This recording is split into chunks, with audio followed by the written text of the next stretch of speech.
Welcome to WanaxTV Live. In this episode, we are talking about ancient Philistines, or Peleset as they were known in the Egyptian records. Before we begin, I'd like to thank everybody for joining us live right now. I'd like to thank to all of the YouTube channel members, all of the Patreon members, and of course, all of the channel subscribers. Thank you very much. Also, a big shout out to Lino Benetti for the previous episode's super chat, I believe. Thank you very much. And without any further ado, this episode will be a big one. Also, do not forget to check out our regular episode, which we did on the ancient Philistines about a year ago, between 1 and 2 years ago. As you can see on the screen, Philistines, Origins, and Complete History, 50 minutes documentary where we went through pretty much the whole history of the ancient Philistines. Something that we will do today live in this episode. We have quite a lot of people already joining us in the chat. Obviously, shout out to Nino Benetti, shout out to Zorgis, shout out to Alexandros in the chat. Foklas is here, the person who suggested Bronze Age Halkis as a topic which won the poll on the previous live episode, a topic that we will talk about on the next weekend. We have a Hackathon, aka Jason. Hello and welcome. On Bed is here as well. We have a Mitsolis in the chat. Hello, quite a few people from Greece. That's great news. Tato is in the chat. Nikolaos, shout out to Nikolaos as well. Without any further ado, we can begin. This is going to be a big one. It's going to be a heavy-duty episode. As you can see, segments on the screen are displayed. We'll go through the identity and origins of the Philistines, aka the Peleset. The second segment will be about their whereabouts and campaigns as a part of the Sea Peoples, chiefly concerning the destruction that happened across Eastern Mediterranean as a part of the late Bronze Age collapse, their campaign and attempted invasion of Egypt, subsequent settlement in Canaan, the third segment, and which covers the aftermath of the Bronze Age collapse. Then we'll transition into biblical tradition, the early biblical sources which tell us about Philistines from the Hebrew and ancient Israelite point of view concerning Philistine-Israelite conflicts and wars over several centuries. After that, we will slide into historical sources, starting with the Egyptian campaigns into Levant, the re-emergence of Egypt in Iron Age as a significant power in the region, the reigns of Shoshenq I, Pharaoh Osorkon, and more Philistine-Israel conflicts. After that, we will go through Assyrian campaigns, chiefly the one during the reign of Tiglath-Pileser III, which greatly expanded the Assyrian realm, the Neo-Assyrian Empire, and put Philistia, Israel, Judah, all of the neighboring kingdoms and states into vassalage. We'll go through the subsequent rebellions against the Assyrian rule during the reigns of Shalmaneser, Sargon II, Sennacherib, and Esarhaddon, and we will conclude the episode with the Babylonian conquest, not only of the Assyrian Empire, but also of much of the Levant, including destruction and end of the Philistine city-states.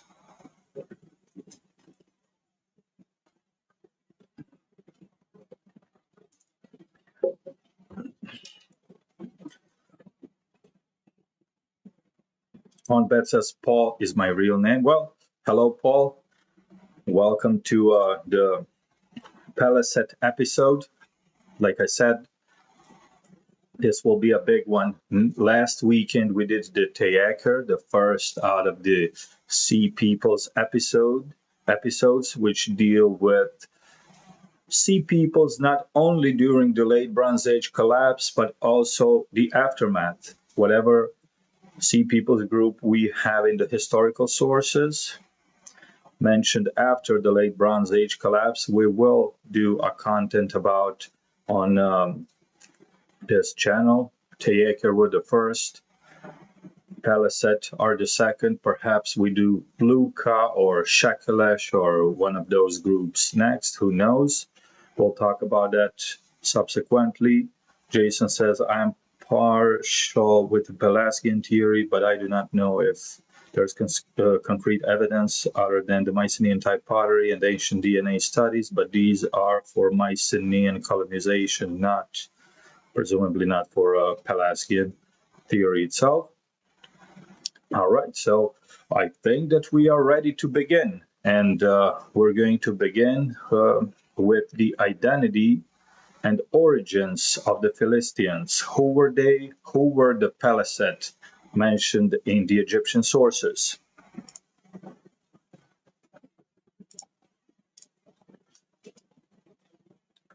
All right, as you can see on the screen, the Peleset are first mentioned by the ancient Egyptian sources of the late Bronze Age.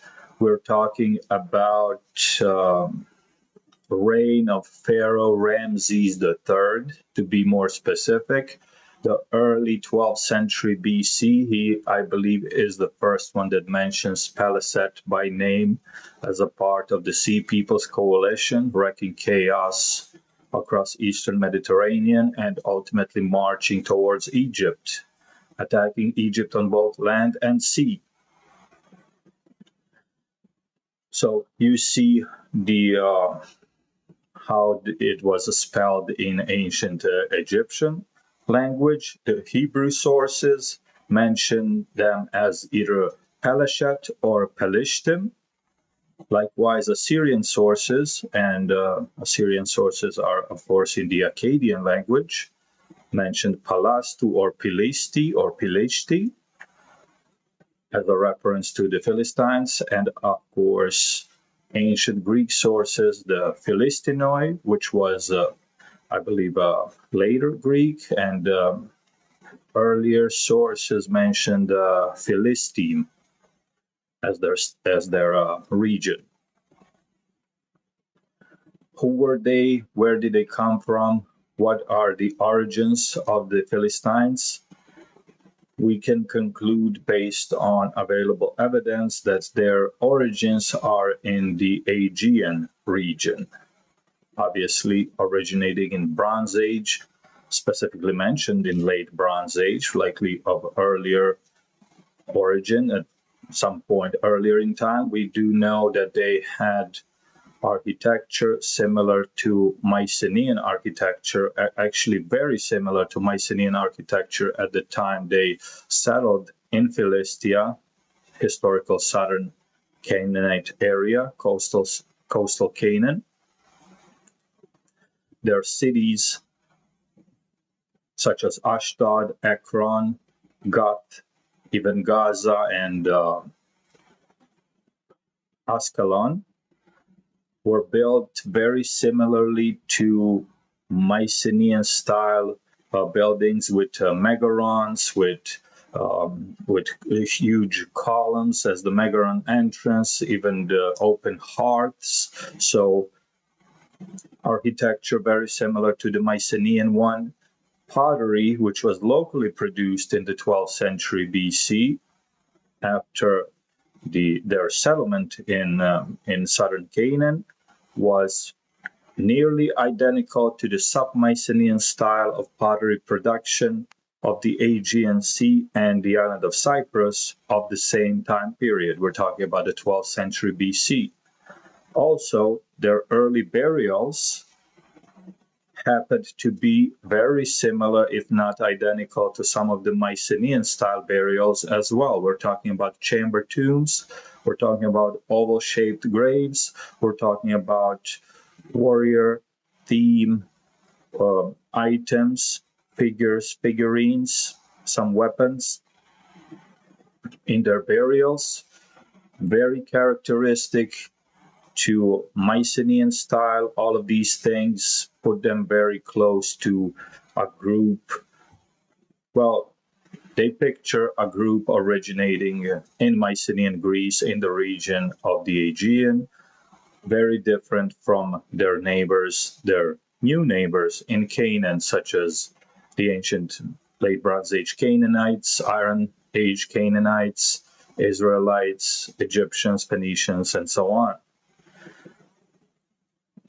So the next question is where in the Aegean they could have originated from. The answer is very simple: Crete. The island of Crete in multiple sources is cited as the place of origin of the Peleset and the Philistines. And this is according to both biblical sources and ancient Greek sources, which also include Xanthus of Lydia, an esteemed historian cited by many other historians of the classical times. Story confirmed by Strabo as well. The story which tells of talking specifically of the Philistines in southern Canaan. Xanthos notes that they originated from Crete. They moved from Crete, they migrated into Philistia and thus founded their colonies over there. Same as for the biblical sources, I believe that there is a quote in early Hebrew sources talking about the Israelites, but also mentioning the Philistines.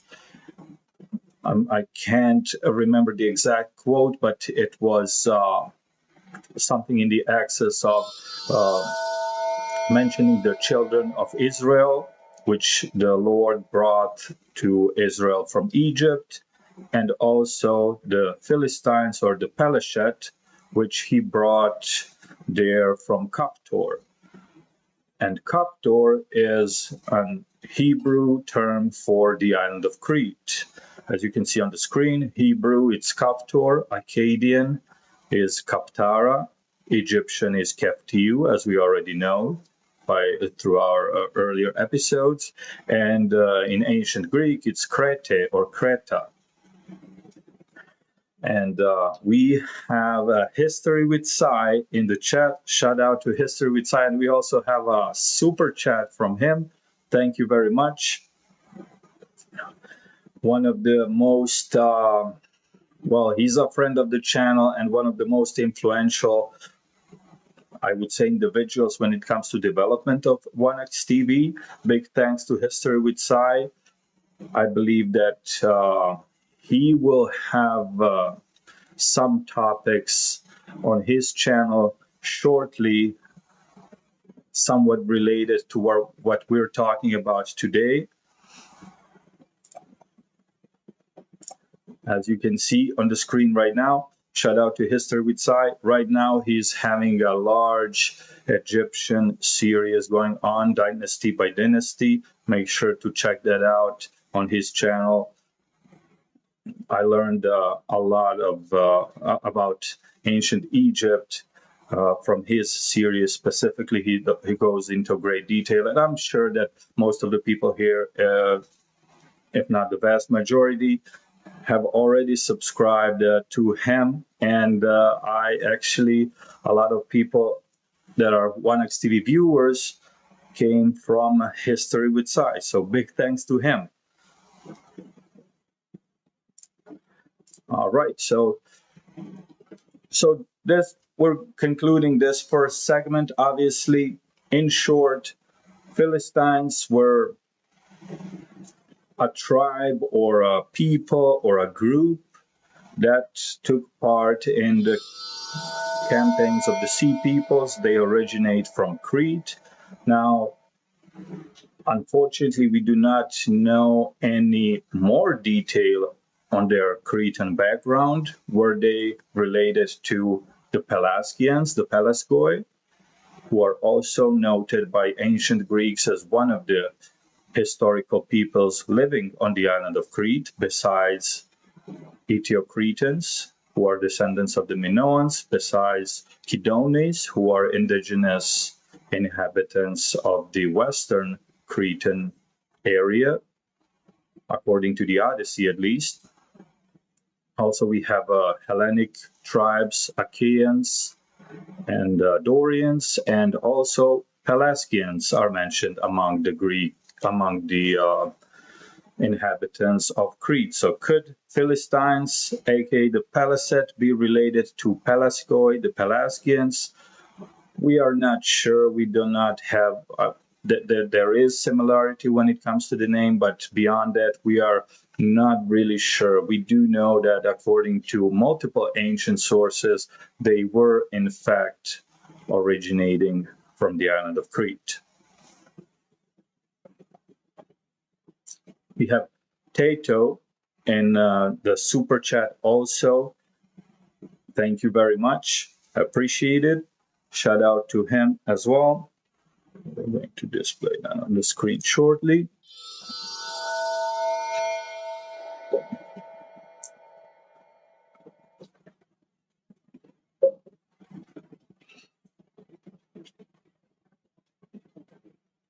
Mr. Witzai says, this channel is far. There's no channel that I know that goes into such detail about Bronze Age Greek history.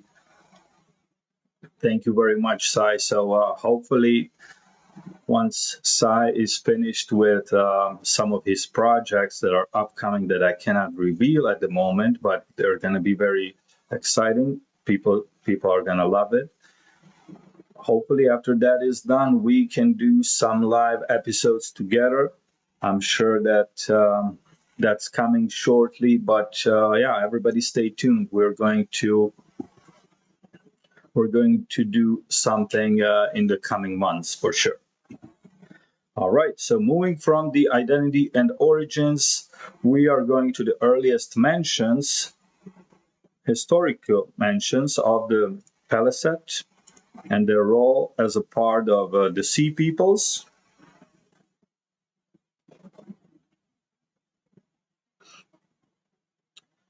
Tato says, Herodotus tells, when they had returned home from Troy, famine and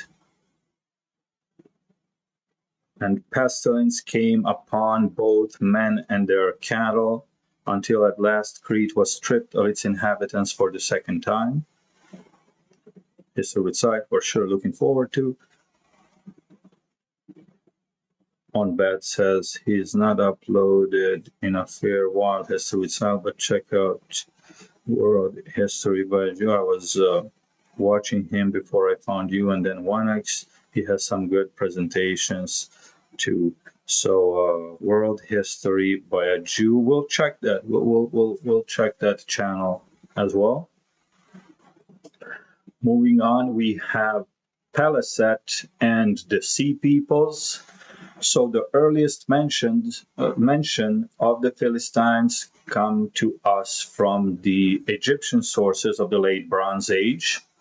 Specifically, we're talking about Pharaoh Ramses III. And what was happening at the time in the late Bronze Age, the late 13th and early 12th century BC, we had first we had political and economic decline throughout Eastern Mediterranean. Many of the prominent kingdoms and great empires were on the decline. Perhaps opportunity seized by a grand coalition, supposedly, of the peoples of the sea, according to the Egyptian records. And they are variously numbered and listed by the Egyptians as Danian, Peleset, Shekelesh, Sherden, Teresh, Teeker, Weshesh, Luka, and Ekwesh. Unfortunately, we do not know much about many of these groups.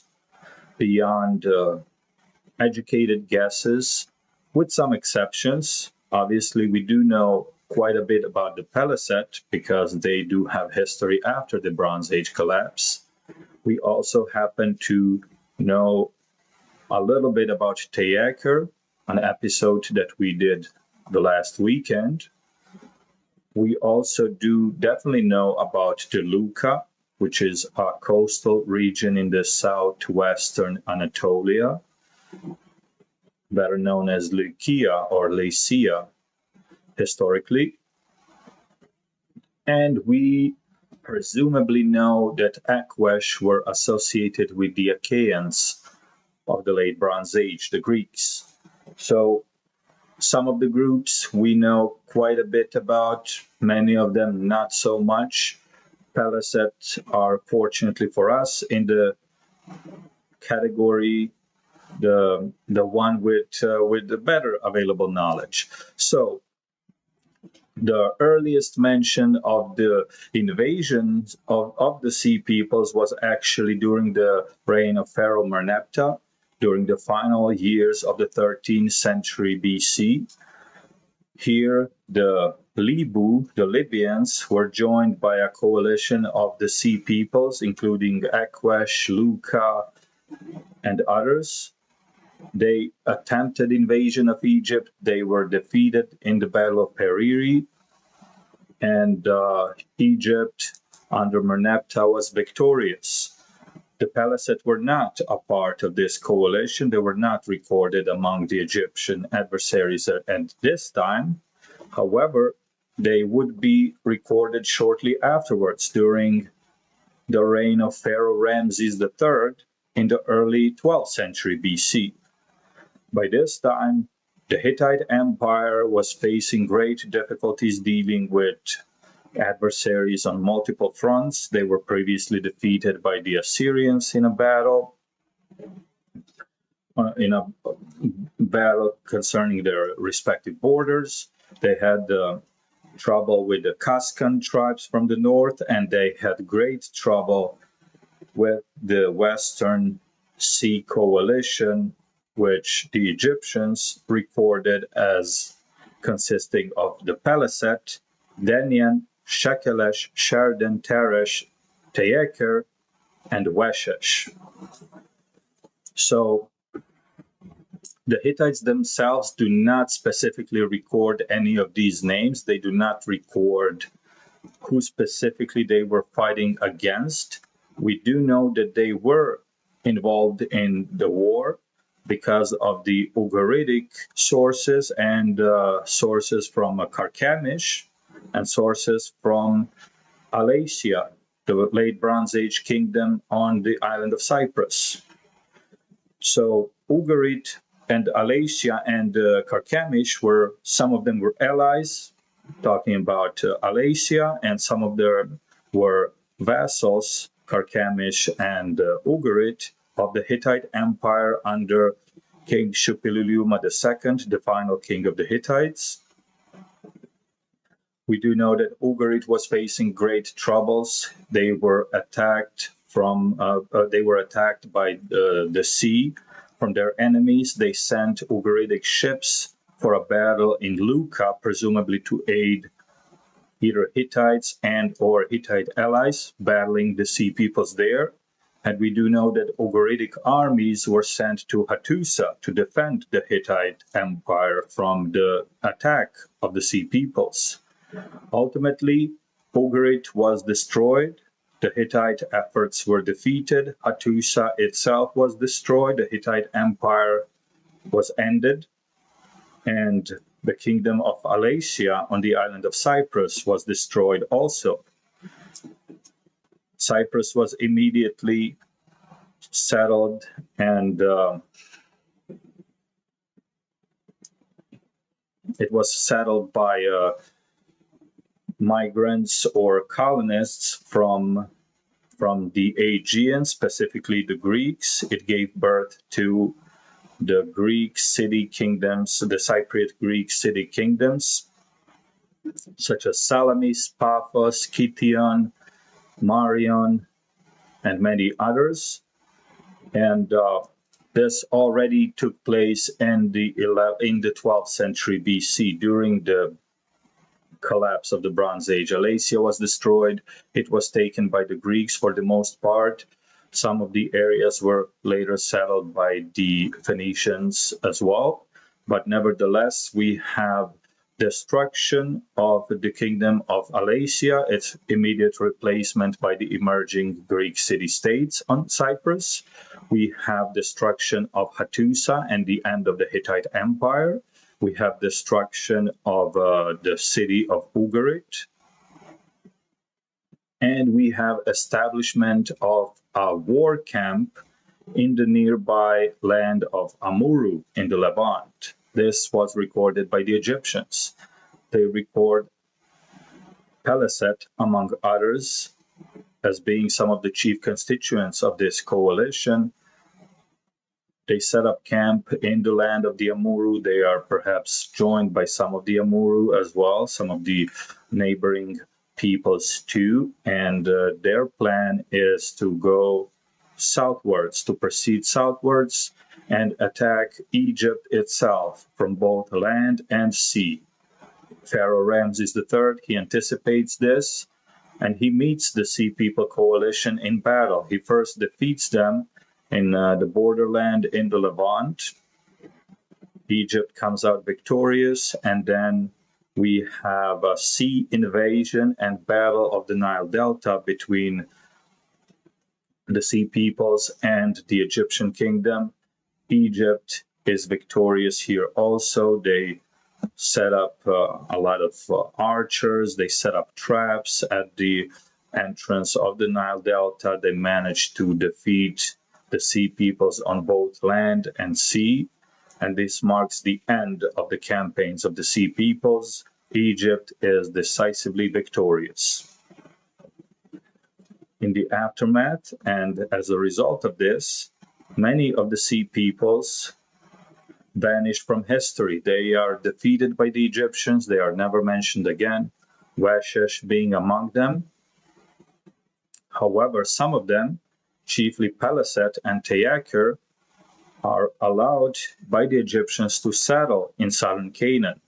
They make deal with the Pharaoh. They accept nominal rule of the Pharaoh at the very least, and they are able to settle and colonize southern Canaan.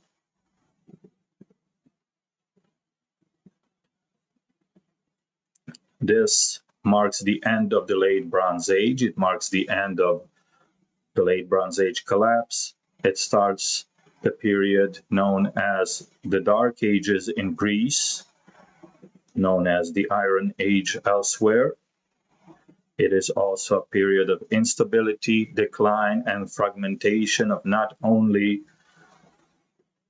well, the empires which are by now gone, the Hittites, kingdoms such as Ugarit and others, they do not come back. Mycenaean Greece is also ended for whatever reason, might be tied to the Sea Peoples, might be tied to another event recorded in Greek mythology concerning other Greek tribes from the north. Not a topic for today. But when it comes to the Egyptians and Assyrians also, we have a decline and fragmentation of their power in their respective spheres of influence.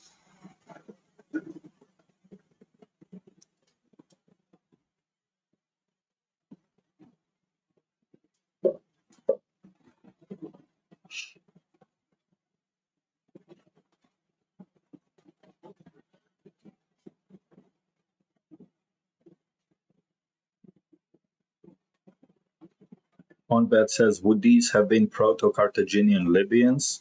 Are you referring to the Libu, or I have not followed the chat, I believe.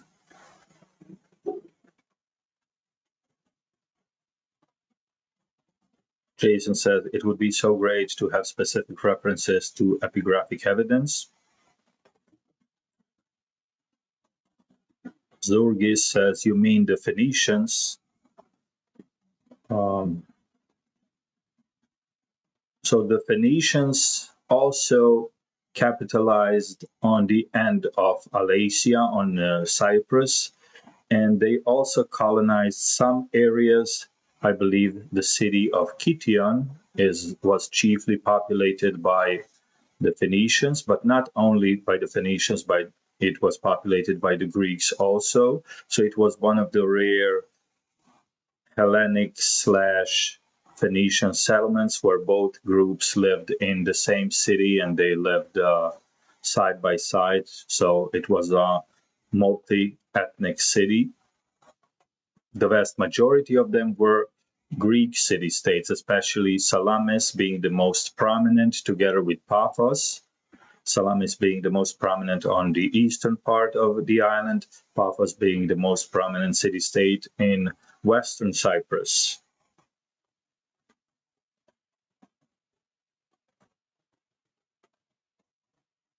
Shout out to Yanis in the chat. Yanis is here as well. He's here on every stream pretty much. So welcome, Yanis.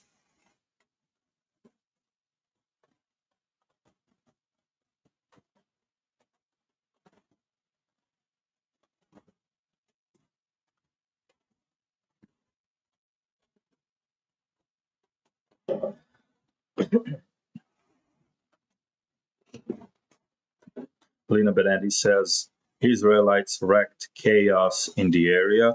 So when it comes to the Israelites, they also originated from, well, not also, they originated from the ancient Bronze Age Canaanites, if I am correct. So they are tied to the area. Some of the old Canaanites were either submerged or defeated by variously by Israelites, by Philistines, and even by the Teaker in the coming centuries. So we will talk about that in the subsequent segment, which is the settlement of Philistines in Canaan. When it comes to their settlement, we also have a contemporary evidence of that following the Battle of the Nile Delta and the Egyptian victory. This was recorded on an inscription of Ramses III on the mortuary temple at Medinet Habu. Very important contemporary historical evidence. Also, we do have a bunch of other evidence as well. So here we see that the Peleset and the Teaker were allowed to settle in Canaan, as we've already mentioned. The land where the Peleset settled becomes known as Philistia in Greek, or Philistine in Hebrew. We already went through their name in different ancient languages. The chief city-states that emerge in the area, which you can see on the screen, where the letter C is for Canaan, that's roughly the area, especially the coastal part, is the area of Philistia, where 5 Philistine city-states emerged historically. And we're talking about Ascalon, Ekron, Ashdod, Gaza, and Gath.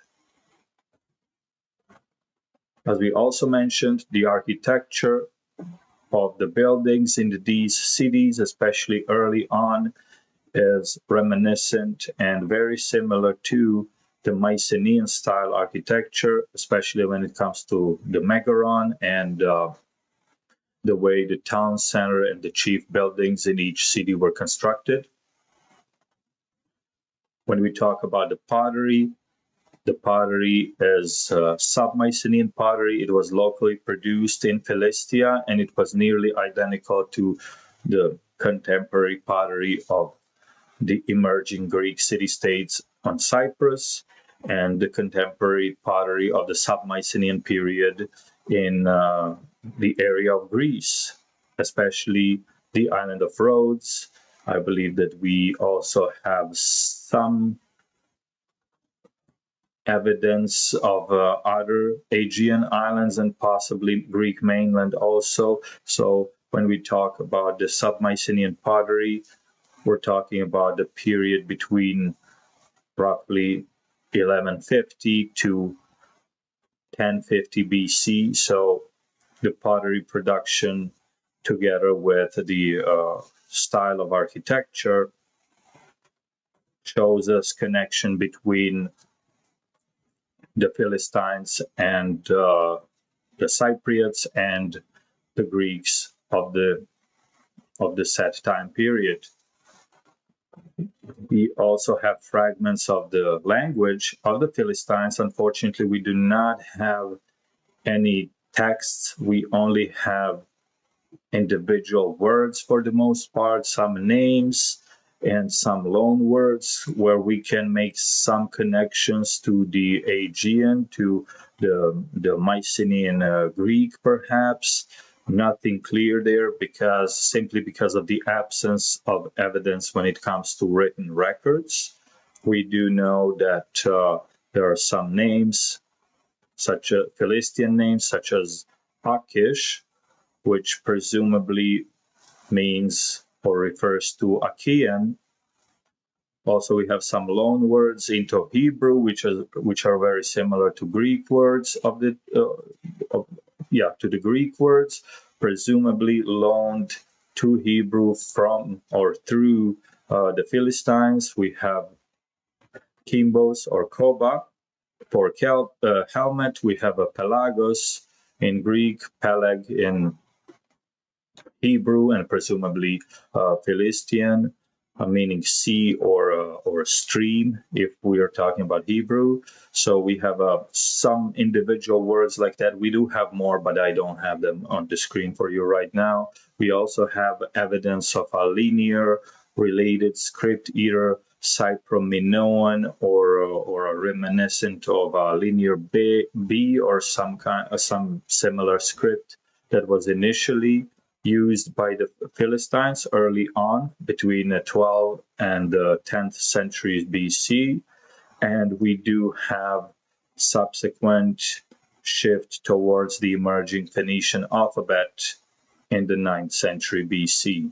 From 9th to 7th centuries, the Philistines switched to Phoenician alphabet, or Philistine variety of the Phoenician alphabet, to record their language. Last but not least, we have a DNA study, chiefly conducted in Ascalon, I believe, when it comes to the burials. It shows us that the early burials of the Philistines concerning 12th century BC, so this is a time immediately after their settlement.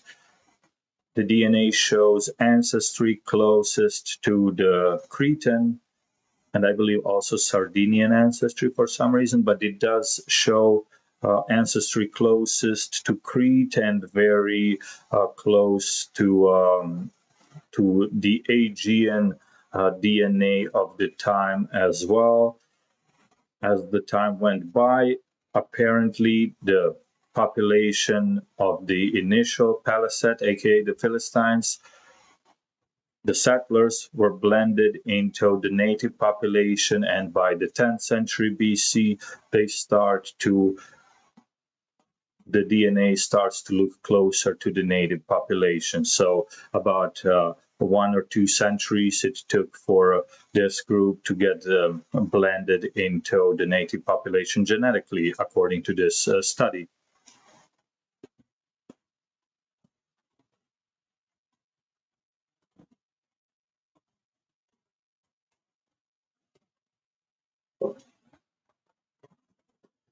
All right. So to quickly reiterate this segment, the Philistine settlement in southern Canaan, in the area which became known as the Philistia, came after the defeat of the Sea Peoples by the Egyptians under Pharaoh Ramses III. They were allowed to settle in Philistia. They had their own city-states which emerged in the region, namely Ascalon, Ashdod, Ekron, Gaza, and Gath. Their architecture early on was very similar to the Mycenaean architecture of the time. Their pottery was nearly identical to the sub-Mycenaean pottery of the time. and to the pottery of the Greek city-states of Cyprus at the time. So perhaps the original Peleset were very similar to people who inhabited Cyprus, meaning Greeks who inhabited Cyprus. So their connection to Crete is undisputable. Their connection to the rest of the Greeks is a little more vague, but we get the general consensus is that they did hail from the area of the Mycenaean Greece. We have some traces of their language when it comes to the personal names, when it comes to some loan words into Hebrew. We have traces of a linear related script or a linear script, either a linear B or a Cypro-Minoan or a similar script used initially by the Philistines, and this is not new. We also have a related linear script emerging on Cyprus at the time after Cypro-Minoan, which ceases to exist around this time, I believe 12th century BC. We have emergence of the Cypriot Sibyllary, in some sources known as the Linear C, and this Sibyllary it recorded a Greek language, and it remained in use in the subsequent centuries into the historical times. And at some point, it was used in parallel to the Greek alphabet. So both scripts were used for several centuries simultaneously on Cyprus, recording the Greek language. So all of this points to their origin in the area of Greece, specifically Crete, as we learned from the sources, and undoubtedly they are related to the settlers hailing from the area of Greece. All right, so with that being said, we will move into the next segment, which is the biblical tradition, which expands and deals with the subsequent time period. We're talking about the Hebrew Bible, the early sources, which are, to be honest, in many instances closer to mythology than to history, in a sense that they are not really confirmed by relevant contemporary historical evidence. There's not much confirmation in historical sources elsewhere. So the only thing we have is these mythical, or at the very least semi-mythical sources and stories and tales of the early Hebrews.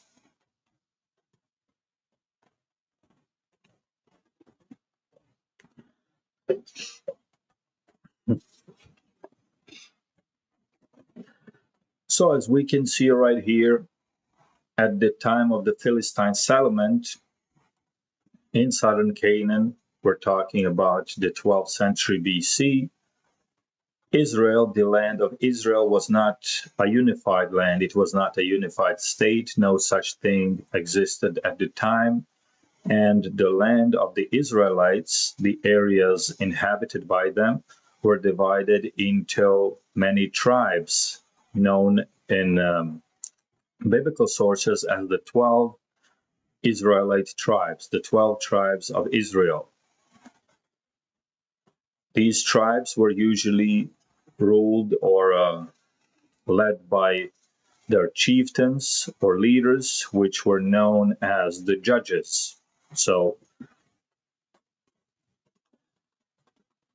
the Israelite tribal judges were in charge of their tribes, their respective tribes. Some of the tribes, such as Judah, were very powerful and influential. Others very well known, such as the tribe of Benjamin, Some others, there's the tribe of Dan, which is relevant to the city of Dor, I believe, or the city of Joppa to the south of Dor. And inevitably, we have conflicts between the emerging local powers in the region. The old Canaanites are gradually overtaken by the emerging Philistines, but also by the Israelite tribes. And Israelite tribes are related to the old Canaanites when it comes to their origins in Bronze Age. We're not going to go further into that, but we have a Teacher gradually overtaken by the Phoenician city-states to the north. So the city of Dor, which was controlled by the Teacher, one of the former sea peoples, was conquered by the Phoenicians. In southern Canaan, the old Canaanites were subjugated by the emerging Philistines in the coastal regions and the Israelite tribes in the inland regions. Inevitably, we have conflicts between the Philistines and the Israelite tribes, and the early biblical sources bring us to the time of Samson. Samson, the legendary figure of immense strength, which could not be defeated, could not be killed. He was nearly invincible. All his strength was in his hair. That's a secret that nobody knew. So Samson was able to defeat Philistines on several occasions, and he was nearly invincible in the battle against the Philistines. Ultimately, he was betrayed by Delilah, who managed to learn his secret, cut his hair in his sleep, and subsequently the Philistines were able to capitalize on that. They seized him and imprisoned Samson in Philistia. The myth goes that he prayed to God, he managed to break the chains, break the pillars to which he was tied on a Philistine temple. The temple crumbled. It killed Samson, but also as many as 3,000 Philistines. So the subsequent period is known as the time of the Philistine oppression in the Hebrew sources. So at this time, the Philistines were very powerful compared to the Israelites. We also know that they were likely more advanced, more sophisticated when it comes to technology, art, perhaps warfare also, because we can compare their burials, which gave a picture of a warrior culture.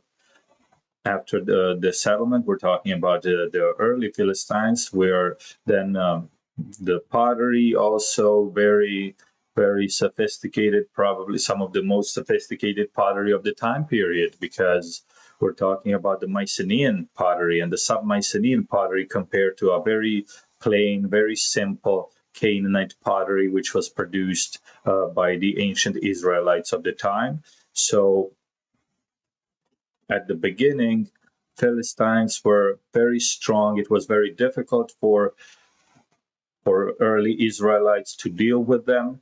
And this early period is known as the time of the Philistine oppression over Israel. In the subsequent period, we have the Battle of the Ark. We're talking about the sacred Ark of the Covenant. And we have a certain chieftain among the Israelites known as Eli from the city of Shiloh. He raised an Israelite army and challenged the Philistines. He was defeated. He fell in battle or was otherwise killed or otherwise died over the course of the battle. As many as 4,000 Israelites are reportedly killed, according to the the early Hebrew sources. And Hophni and Phinehas were the sons of Eli, who continued their resistance against the Philistines. We have the subsequent battle of Aphek, where the two brothers brought the Ark of the Covenant with them as a supposedly good omen, which will gain divine favor to the Israelites so they can defeat the Philistine army. However, that did not happen. The Philistines were superior on the battlefield once again. The Israelite army was defeated. Reportedly, as many as 30,000 Israelites fell in battle, including the two brothers. So at this point in time, we have sort of Philistine hegemony in the area, but we also have great misfortunes happening to the Philistines because they took the covenant with them. They took the ark with them, Ark of the Covenant. That brought them great misfortune, and they decided to return it back to Israel. The Philistine hegemony lasted for at least 20 years subsequently until the time of Samuel.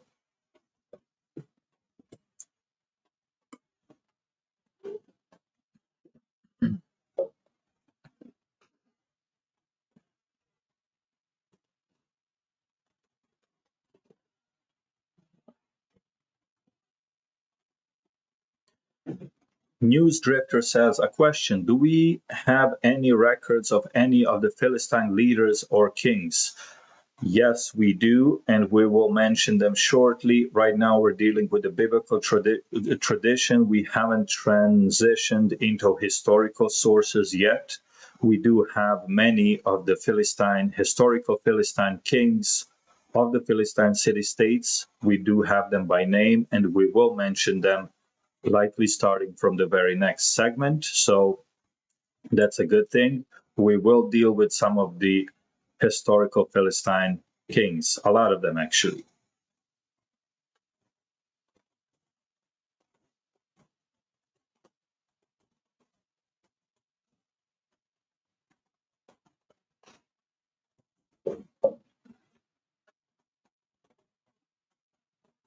Zadeus is in the chat. Shout out to Zadeo.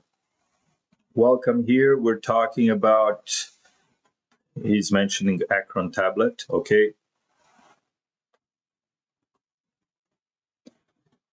This is quite an episode. So after each segment, I will take a tiny break and engage with the chat a little bit.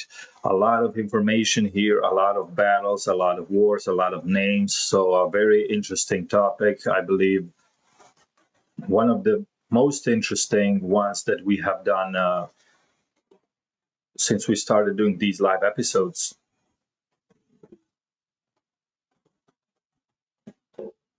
Zadeo says, Achish, king of Gath, was one of the kings mentioned in the Bible. That's correct. We will mention him for sure in this video. We'll also deal with several others. I believe for each Philistine city-states, we have several kings at the very least. We might not mention all of them in this episode, but we will mention many of them for sure.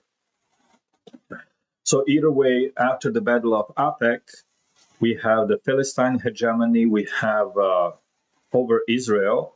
We have the Israelite leaders fall in battle, and we have Philistines taking the Ark of the Covenant.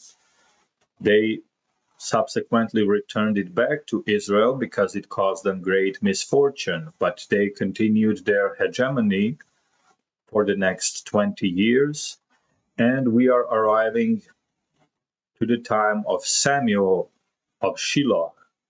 Right now, we're talking about the later part of the 11th century BC. Well, we're talking about mythical stories still, but this would have correlated to the later part of the 11th century. So Samuel of Shiloh is a local leader. He gathers Israelites at Mizpeh, and he is ready to challenge the Philistines in battle. They are not happy about any anti-Philistine gathering in Israel. They attack shortly afterwards, but Samuel and the Israelites are able to defeat the Philistine army and effectively end the Philistine hegemony. Subsequently, Samuel, I believe, attempted to install some of his sons as a ruler in Israel, but that was not accepted by the Israelites. Instead, the Israelites united into a single state, and Saul was elected as king, the first king of unified Israel. Worth mentioning is that the unified state of Israel is it's a biblical state. It's not a confirmed historic state. No unified state of Israel was confirmed in any of the historical sources. So this is more of a early biblical narrative tales, very close to mythological stories that we all often encounter when we talk about Greeks and Greek mythology. But this is the only thing that we have of these mythical early periods when it comes to biblical sources.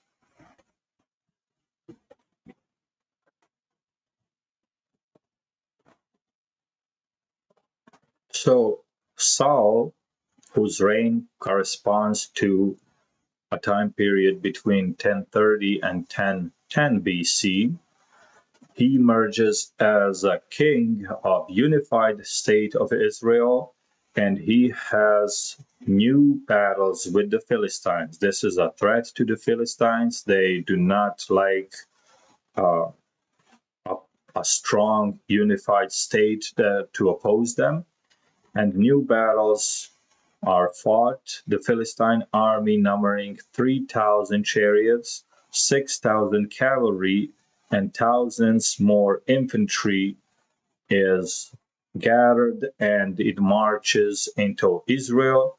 Obviously, these numbers are very difficult to. These numbers are certainly not historical because 3,000 chariots is an enormous army. Likely did not happen, but we do know that this is not the case only with ancient Israelite sources. This is also the case with ancient Greek sources, ancient Egyptian sources. All of the ancient sources, often even the Romans, often like to exaggerate the numbers of the armies in relevant battles, especially the armies of their adversaries. So that they can picture themselves as achieving great victories.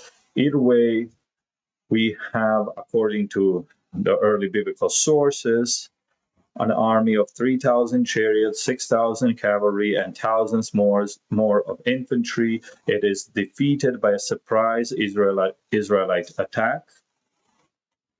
And Saul scores his first major victory over the Philistines. So at this point in time, we are not talking about Philistine hegemony anymore. That has obviously ended. We have a fairly powerful state of Israel, regional power, especially in Canaan, in southern Canaan, and a formidable challenge to a very, very sophisticated, especially in warfare, and fairly powerful Philistine city-states. We have another battle between the two sides, and this battle is decided by single combat. Goliath was selected as the champion of the Philistines, and David is representing King Saul and the Israelites. A famed myth from the Bible. We do know what happened. David was Goliath was a giant, basically. David was able to defeat him with a slingshot. The famed slingshot killed Goliath, and David, one of the famed, the most important individuals of all of biblical tradition, especially these early periods, manages to defeat a great opponent. Israelites are victorious, but unfortunately for David, he does have misfortune with the king. With the king Saul, it says Samuel here, but it was under the reign of Saul, and he is basically exiled. David is, and he is accepted by King Achish of Gath. He's accepted by a Philistine king of Gath, and he is appointed as a governor in one of the areas ruled by King Achish. So this is the first king, I believe, first Philistine king reported by name in the biblical sources. Achish, as we have mentioned earlier in one of the previous segments, is has correlation with the word Achaean in Greek, which means Achaean, a member of the Achaean tribe. So King Achish accepts David. David becomes a governor, and subsequently King Achish battles King Saul of Israel, and once again the Philistines are victorious. So maybe Israel is now a unified kingdom, but still the Philistines ultimately show their supremacy on the field of battle. They defeat King Saul, the king himself, together with his sons. They all fall in battle, and now David has a clear path to, well, Israel has another king, but a civil war emerges. So David makes his own path. He carves his own path through a civil war, and he ultimately seizes the throne of Israel, and he becomes the king of Israel. A time period corresponding to the 10th and 9th centuries BC. David returns. He becomes king after the civil war, and obviously he's not a governor under Achish anymore. Achish is probably, well, certainly not happy about this. Neither are the other Philistines. And inevitably, nothing new. We have another war between the Philistines and the Israelites. This time, David scores several victories over Philistines in the Valley of the Giants, and in each of the battles, he managed to defeat one of the giants or leaders of the Philistines. After the reign of David, we have Solomon, King Solomon, corresponding to the time period of 970 to 930 BC, still a legendary king, not a historical king. Well, it just that there's no evidence. There might have been a king called Solomon, and that might have been him, but we'll just add that caveat that we are not sure. But either way, King Solomon is here. His contemporary is King Achish II in Gath. So King Achish of Gath was succeeded by Maacah, the son of Achish, who was contemporary to David throughout most of his reign in Israel. And by the reign of Solomon, we have Achish II, another ruler named Achish II of Gath. And at this time, we see that victories achieved by David brought prosperity, power, and influence to the Israelites.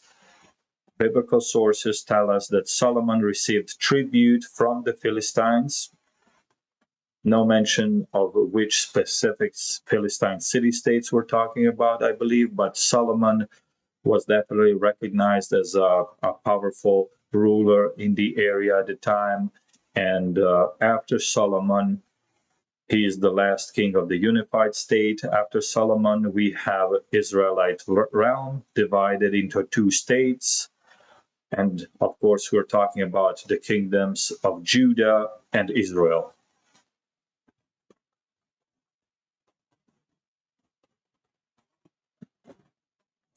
Jason says, in 2 Samuel 21, it states that Elhanan killed Goliath, and some believe that it was the original version of the myth. Yes, Jason, I have read that also, but there are two versions of the story, and there are some of the information that are conflicting.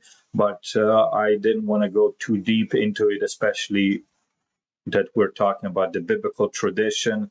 So when we get to the contemporary historical sources, especially the Assyrian ones, the Egyptian ones, then we're going to go into more detail. So yeah, I mean, it's no surprising that some of these early sources, especially these legendary tales, have different versions and sometimes they're conflicting with each other. No surprise there.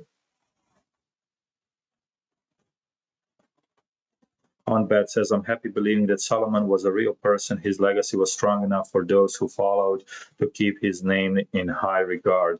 Yes, I mean, I do not necessarily think that these names and these kings were just made up out of thin air. I don't think that was the case. There might have been a king named Solomon who was remembered orally through the generations, similar to, let's say, maybe Agamemnon or Orestes in Mycenaean Greece. There's perhaps no contemporary evidence that he existed, but also no contemporary evidence to point in another direction either. So I believe that it is fair to assume that there was either a king with that name or somebody which Solomon was based on. But either way, a very important figure in the biblical sources for sure.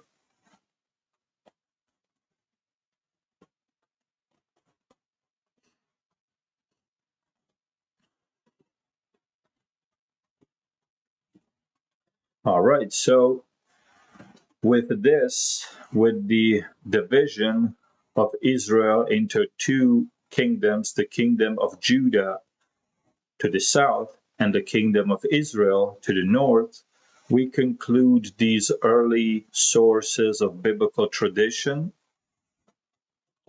and we make a shift towards rather contemporary evidence of the surrounding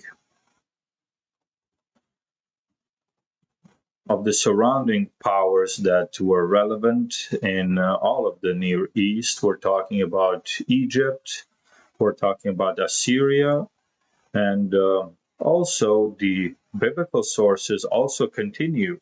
Sometimes they are conflicted and not really confirmed by, say, Egyptian or Assyrian sources, especially, I believe, when we are dealing with supposed Israelite victories over Pharaoh Ozarkhan. I believe that did not historically happen. Ozarkhan was victorious. He had the whole region in vassalage to him and so on. But in general, all of the early sources, we can take them with a little grain of salt and still consider them very relevant to our topic here. So without further ado, we're not going to bring Assyrians immediately. First, we're bringing the Egyptians.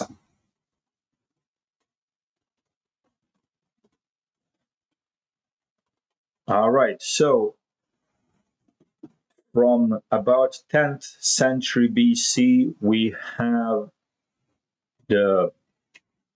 I wrote it as historical times in the in the notes, but really we have contemporary historical evidence which can be confirmed, and we are talking about Egypt at the moment. So throughout this period, throughout the previous period, which we just talked about, these Philistine Israelite conflicts, constant wars and battles, the rest of the Near East was fairly fragmented as well. Phoenicians were doing their thing, colonizing half of the Mediterranean. Assyrians were rather reduced to a small area around their capital city of Ashur. They were slowly rebuilding their kingdom. Egypt to the south was fragmented and had so many different contestants to the throne in both Upper and Lower Egypt. When it comes to the Lower Egypt, even that was fragmented, and that continued to be the case in the coming years. But we have strengthening of some of the Egyptian realms, and in particular, we have partial recovery of the Egyptian power when it comes to the Nile Delta, specifically the Eastern Nile Delta. We have some powerful individuals who spread their influence across Canaan. We have Pharaoh Siamun. First, we have Pharaoh Siamun reigning from 986 to 967 BC, and he was the first who possibly led a campaign into Canaan and possibly achieved some kind of overlordship or influence over the region, which includes the Philistines and the Israelites, or the Judeans. Now the kingdom of Judah becomes very relevant. The southern kingdom when it comes to the Israelite lands. So Judah and Judeans are now a fairly powerful successor of the mythical or possibly historical unified state of Israel. We have Pharaoh Siamun. He reigns from 986 to 967 BC.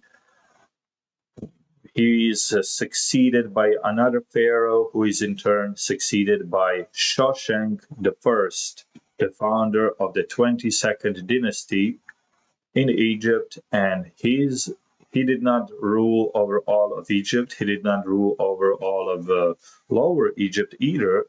He ruled over a significant area around the Nile Delta, in particular Eastern Nile Delta. He was perhaps the most powerful among these contestants to the Egyptian rule. So he did conduct Levantine campaigns. We have Egyptian penetration through Philistia, through Judea, Israel, Phoenicia, and going as far as Assyria. So Shoshenq was very successful in his campaign, subduing or receiving tribute or putting in a vassalage status many of these states and kingdoms, and his victories were celebrated in the Megiddo stelae.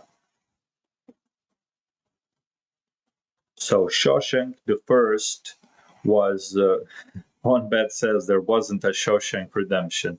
Okay, so Shoshenq I was really the first pharaoh after the collapse of the Bronze Age, the first pharaoh after the fragmentation of Egypt that really stood out, who was a powerful individual and who managed to exercise influence abroad, specifically Canaan and the rest of the Levant.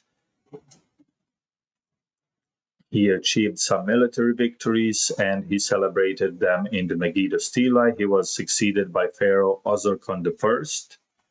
reigning from 922 to 887 BC.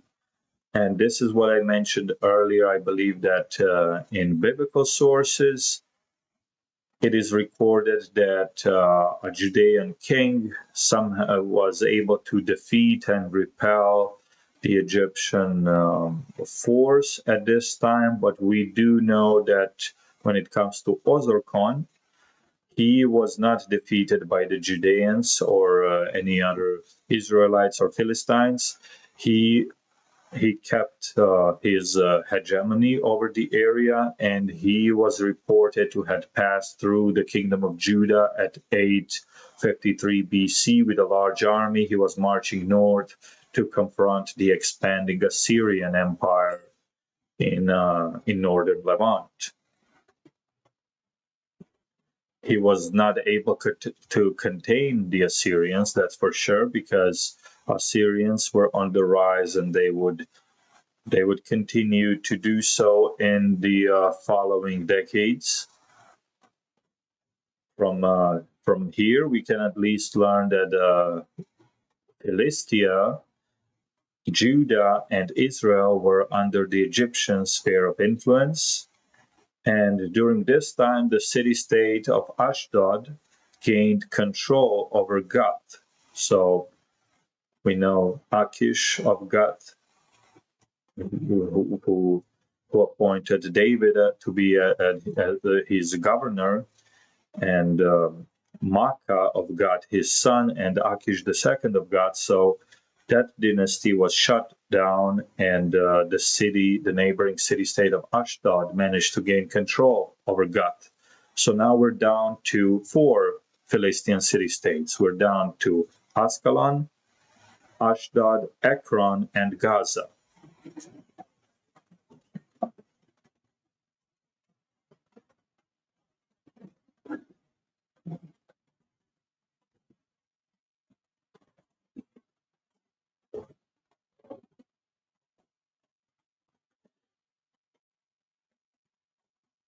As Spartano says, the United Monarchy of Israel is like the Alba Longa Kingdom. Both are mythical kingdoms or semi-historical kingdoms. Onbed says, no pharaoh ever wrote about the defeat. Yes, that's true. That's actually true.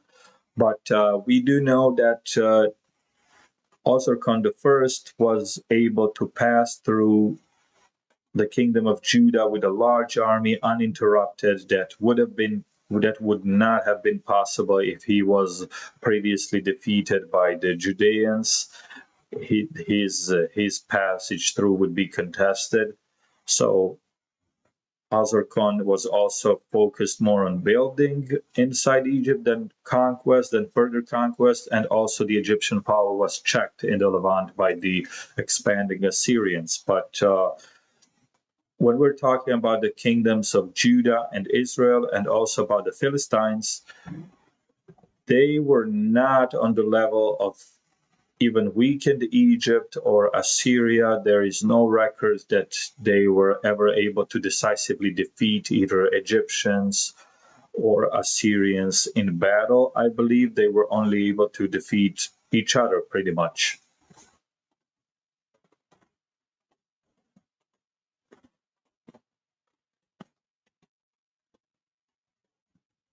And we have Ilarin Holm. Greetings from Finland, Europe. Well, greetings to Finland.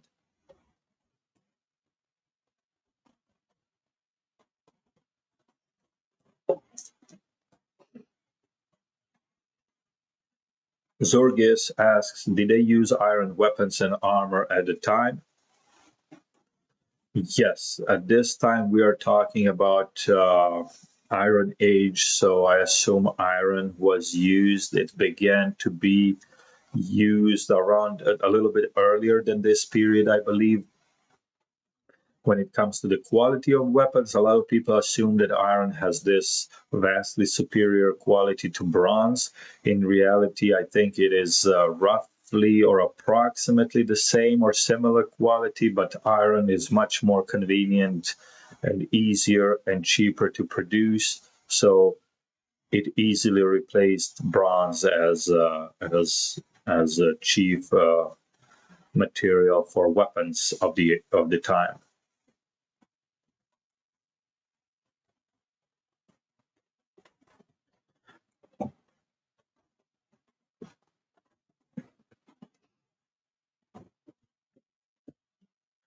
All right. So following these Egyptian campaigns, ultimately, to reiterate real quick, the earliest campaigns possibly started with Pharaoh Siamon, who reigned in the earlier part of the 10th century BC, but it was really Shoshank the First, the founder of the 22nd dynasty of Egypt, reigning in mid to late 10th century, who really penetrated through Canaan and into Levant, into Syria. With his military campaigns, he was able to subdue Philistia, Israel, Judea, even Phoenicia, and go as far as Assyria. He celebrated his victories in the Megiddo Stelae. His successor, Ozarkon, was also on a campaign at some point, and he was checked by the expanding Assyrian Empire to the north in the area of the northern Levant. And ultimately, the Egyptians were forced to abandon any expansionist strategies up there. They still kept Philistia and Judah as their tributaries. And during this period, the city-state of Ashdod was able to subdue the city of Gath. So we're down from 5 to 4 Philistine city-states. Gath is now under Ashdod. And we also have Ascalon being like often the most prominent among them. Also the other two, Gaza and Ekron.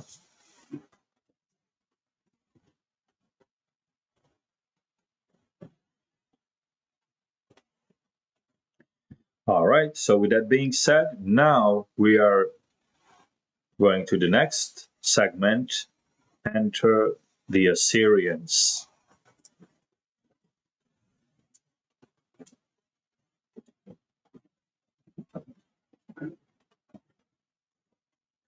All right, so in the subsequent period, we have a slow weakening of the Egyptians following these campaigns of Shoshank, the power of Ozarkon, during which reign Egyptians were really stopped by the Assyrians. And we have the emergence of Assyria and the Neo-Assyrian Empire as a relevant factor when it comes to Philistia and Israel.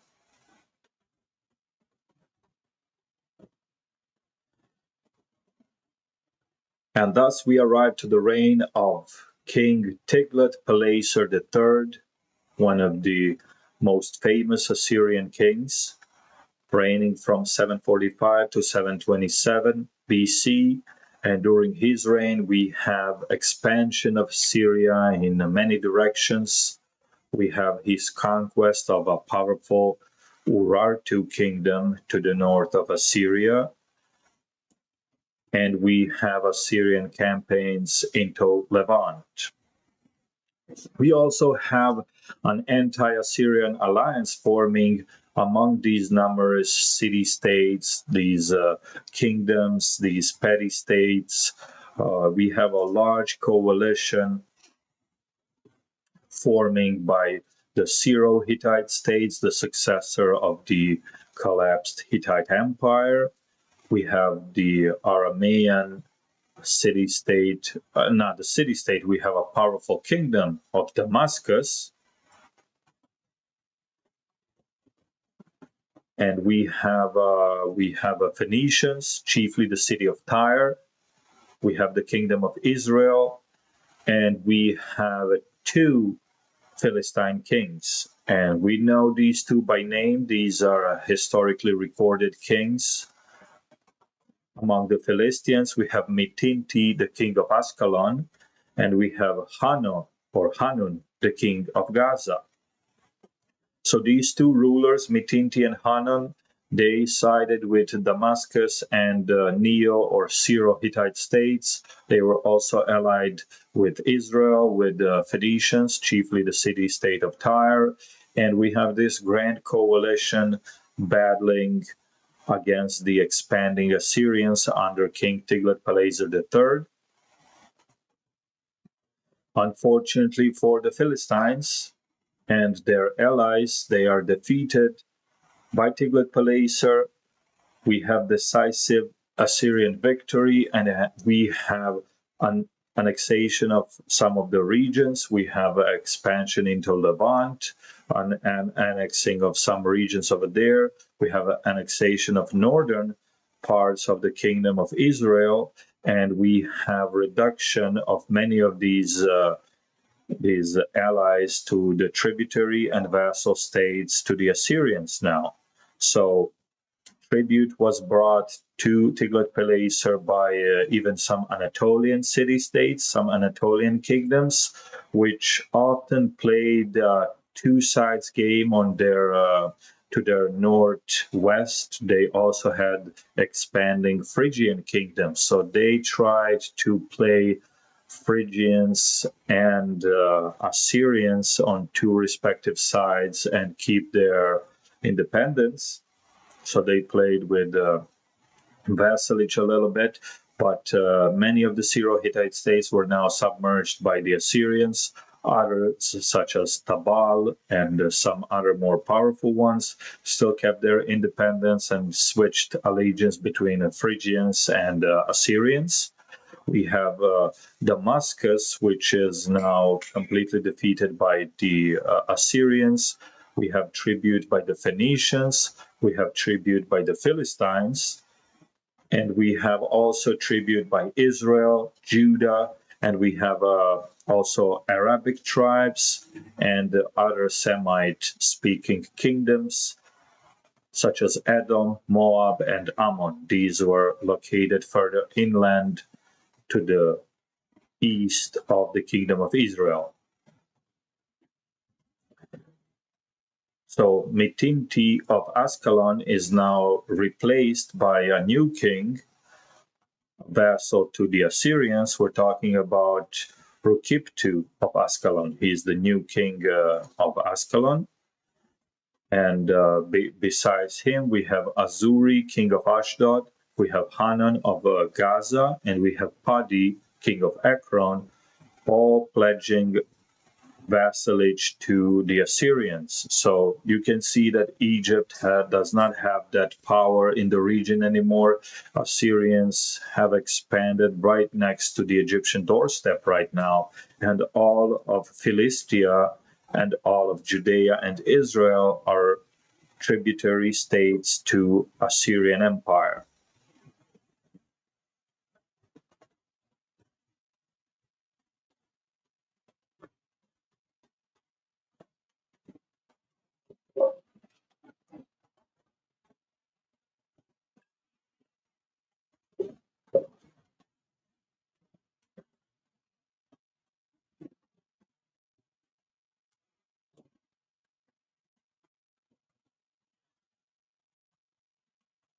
All right, so as it stands right now, we are 1 hour and a half into the episode.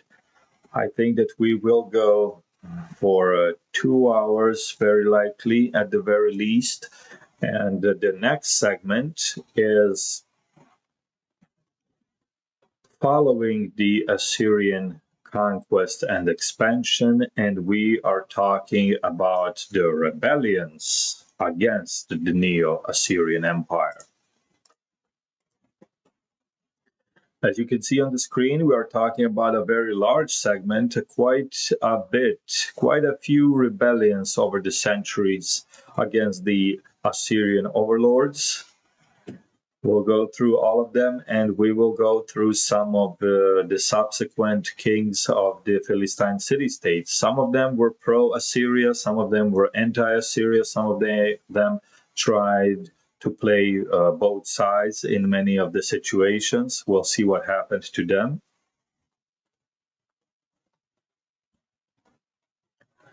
Either way, Following the establishment of Assyrian hegemony, we have the reign of King Hoshea in Israel, reigning from 732 to 722 BC.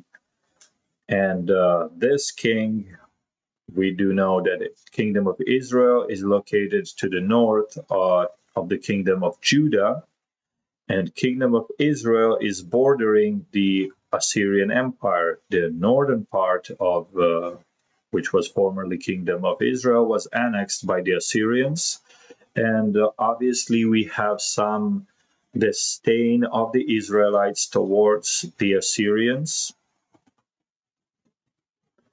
And this was easily utilized on by the Egyptians. Egypt was obviously siding with whoever was anti-Assyria. They used many of these smaller kingdoms as proxies, and they approached Hoshea. They gave him some guarantees, and they incited him to rebel against the Assyrian authority. Hoshea was ultimately defeated by the Assyrians. Jerusalem fell to the Assyrian army, and Hoshea was deposed. He was deposed from the throne. In the meantime, the Philistine city-states were wise. They saw the power of the Assyrian Empire. They stayed. They decided not to rebel.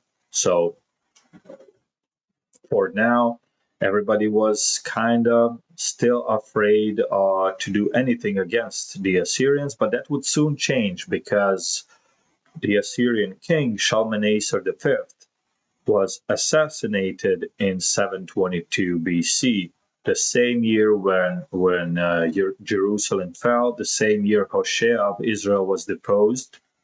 Shalmaneser V was assassinated, and eventually Sargon II emerged as the king of the Assyrian Empire. However, this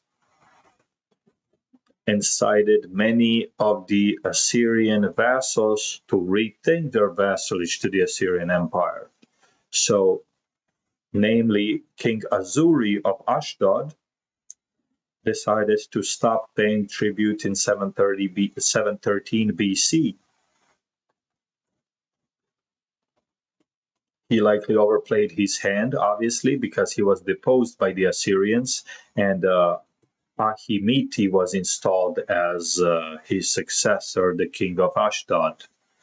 Ahimiti, in turn, was deposed not by the Assyrians, he was deposed by another powerful figure in Ashdod. We're talking about Yamani, whose name is related to either means Ionian or Cypriot, in a sense that the Cypriots were known as Yauna or Ionians to these eastern kingdoms, especially the Assyrians.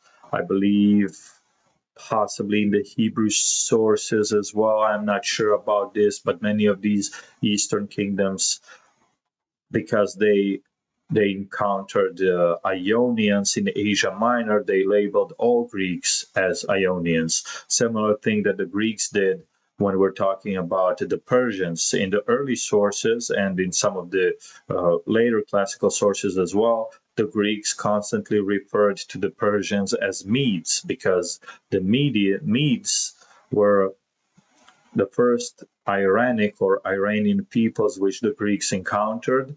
And when the Median Empire fell to the Persians, they continued to refer to the Persians as Medes. So likewise, many of these Easterners from the Greek point of view, referred to the Greeks as Ionians. They applied Ionians this term to all of the Greeks. So as such, Cypriots were also known as Yauna to many of these empires, chiefly talking about the Assyrians.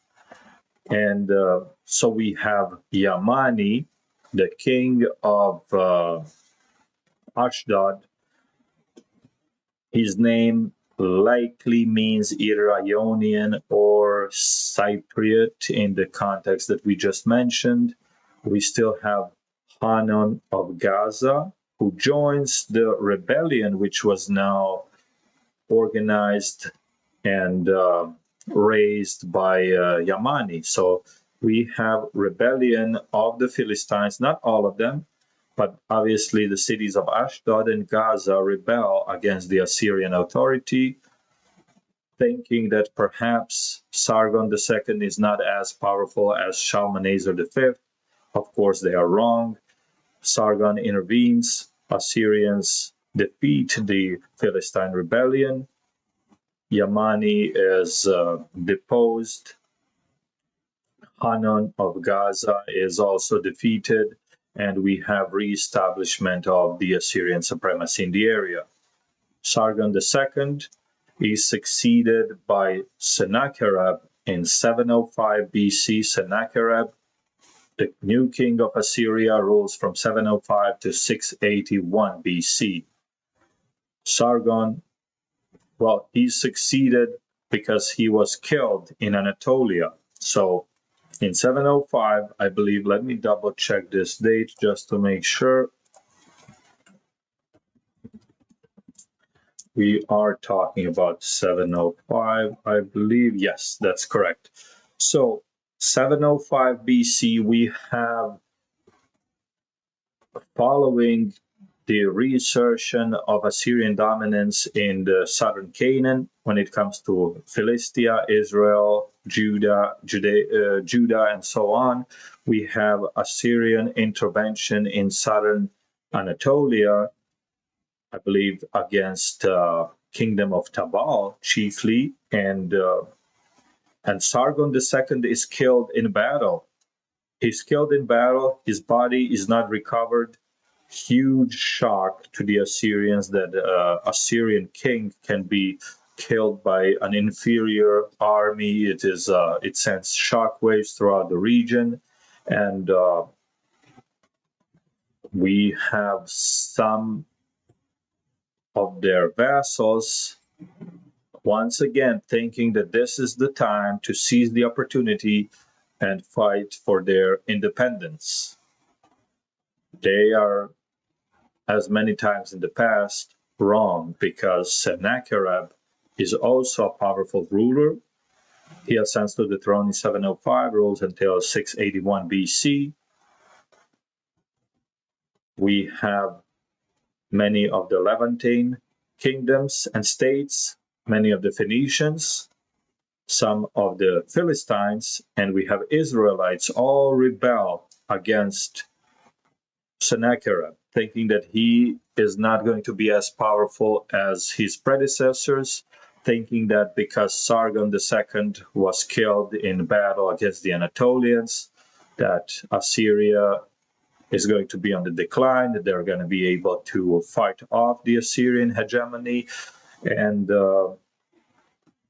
many of their tributaries and vassals are now in a rebellion against the Assyrian authority. One of the rare rulers who remains loyal to the Assyrians is King Padi of Ekron, and he is deposed by his own people in Ekron. He's deposed by a pro-Judean faction in Ekron, so was one of the chief instigators of the rebellion.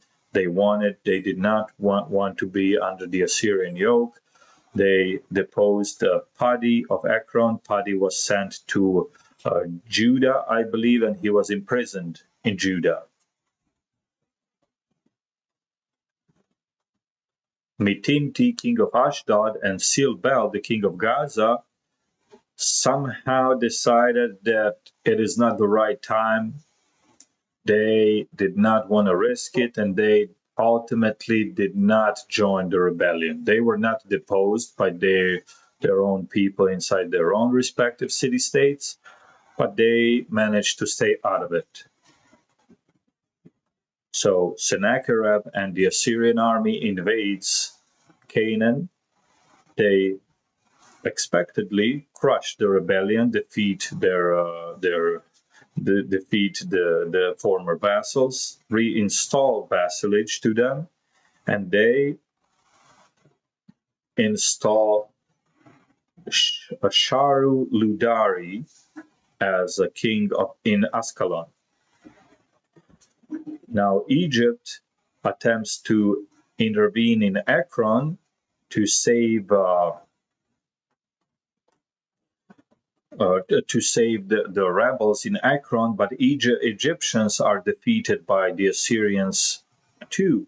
So Sennacherib manages to defeat not only the rebels, but also their sponsors. He defeats Egypt in direct battle, and Egypt, as soon as it recovered a little bit from the decline, Egypt is plunged into decline once again, and we have Assyrian hegemony over Egypt, especially the Nile Delta region, not all of Egypt, but Nile Delta region. Egypt, Assyrians are able to penetrate all the way through the Sinai Desert and into parts of Nile Delta.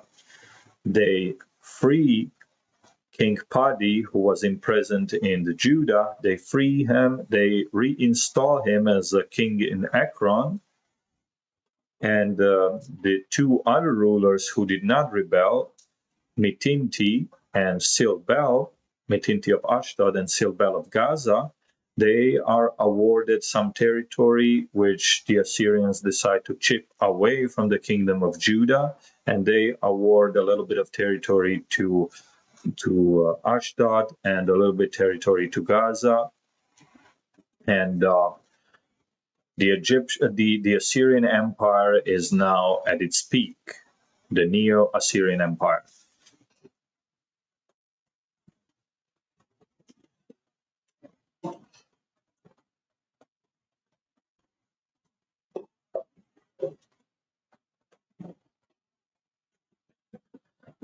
All right, so we're moving on, and the next Assyrian king who succeeds Sennacherib in 681 BC is Esarhaddon. So we have Esarhaddon emerging, I believe, after a brief conflict in Assyria. He's emerging as the new Assyrian king. During this time, King Padi of Ekron, an Assyrian loyalist, passes away, and he is succeeded by King Achish of Ekron. And he is not related to the two kings named Achish in the city of Gath, Achish the first and his grandson Achish the second. So he is not related to them. He just happens to have the same name. Apparently, name Achish was very popular among the Philistines, especially the Philistine elites, apparently. So King Achish of Ekron is the new ruler in this city, and Sharuludari, for whatever reason, is somehow replaced by Mitinti II in Ascalon. And these are probably two of the most prominent Philistine city-states at the time. Obviously, Ascalon has always been kind of like the biggest, the kind of the most powerful Philistine city-states, but Ekron and Ashdod were right there behind in power and influence. And obviously we have a Gaza, which was the closest to the Egyptian realm, so they were often under the Egyptian influence rather more, but that will come into play later on. So Sharuludari is replaced by Mitinti II in Ascalon, and somehow Sharuludari emerges as an Assyrian appointed governor in Pelusium. Pelusium is in Egypt. It is a city on the outskirts of the Nile Delta. So the Assyrians, upon achieving hegemony over Egypt, they annexed area going as far as Pelusium. Pelusium was the furthermost outpost of the Assyrian territory in Egypt. The rest of the Nile Delta was ruled by Egyptian pharaohs who accepted, I believe, supremacy of the Assyrian king, but they did not rule the Nile Delta directly, just the area as far as Pelusium, the Assyrians did.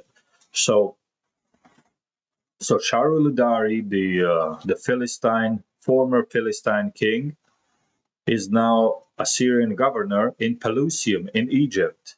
And he is one of the most powerful individuals in the Nile Delta right now. Together with him, we have Pharaoh Necho I, who accepted the hegemony of the Egyptians, but he was still an independent ruler. But I believe that he was compelled to pay tribute to the Assyrians.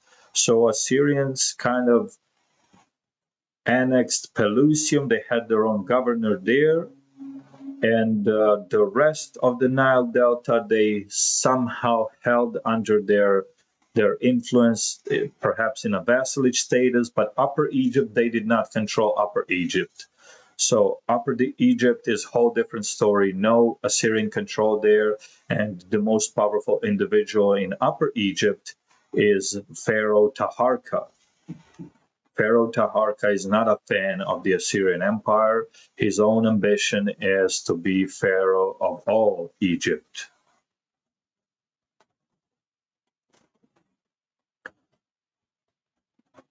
So eventually, Pharaoh Taharka is able to march into Lower Egypt and seize control of it.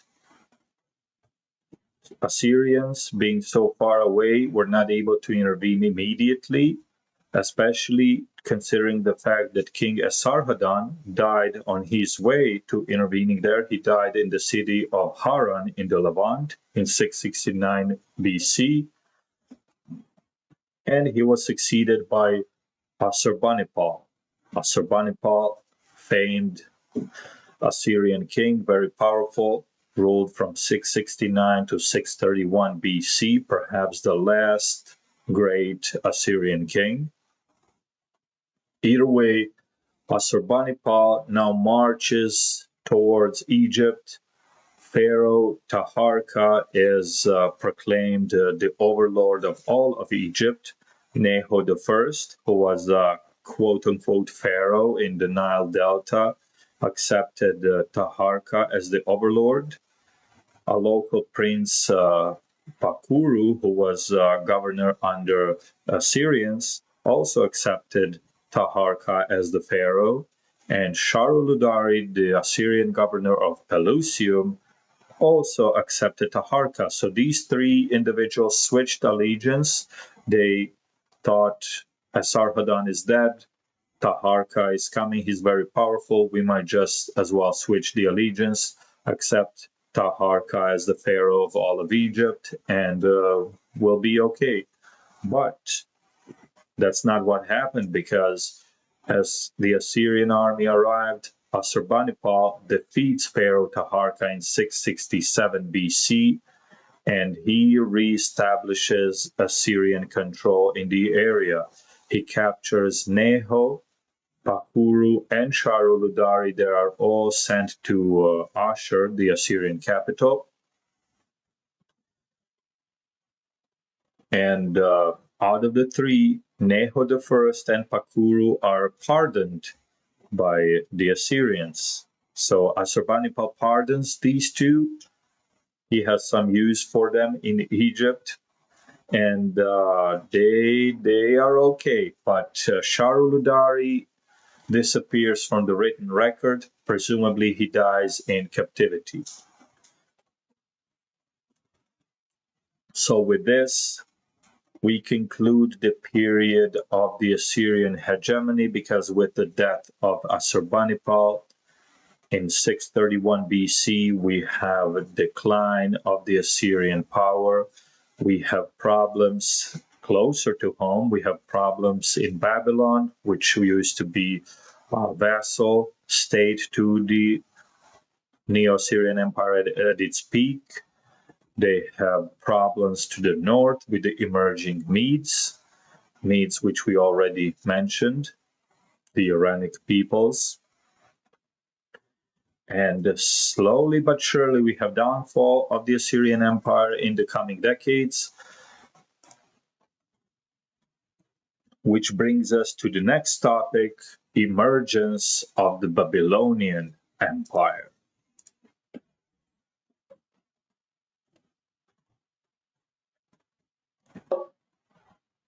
And this is also the final segment of the episode.